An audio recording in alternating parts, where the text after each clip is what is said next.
Pēc skolas beigšanas uz eksāmenu jāierodas tajā CSDD nodaļā, kurā autoskola jūs reģistrēja. Tas nozīmē, ka ja esat mācījies autoskolā Rīgā, tad arī eksāmens jākārto Rīgā.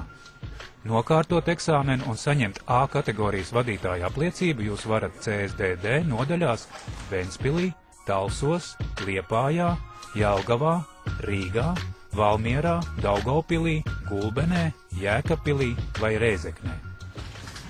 Es gribētu pieteikties motociklu eksāmenam.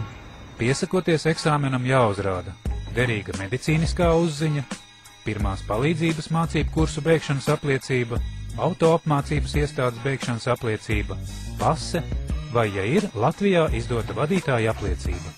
Man nav līdzi pases, vai es varu iesniegt vadītāja apliecību? Jā, jūs varat, tā kā jums ir B kategorija, tad jums būs jākārto tikai braukšanas eksāmens. Ja jums jau ir tiesības vadīt B vai augstākas kategorijas transporta līdzekļus, teorētiskais eksāmens nav jākārto, un jūs uzreiz varat pieteikties vadīšanas eksāmenam. Ja nē, vispirms jānokārto teorētiskais eksāmens.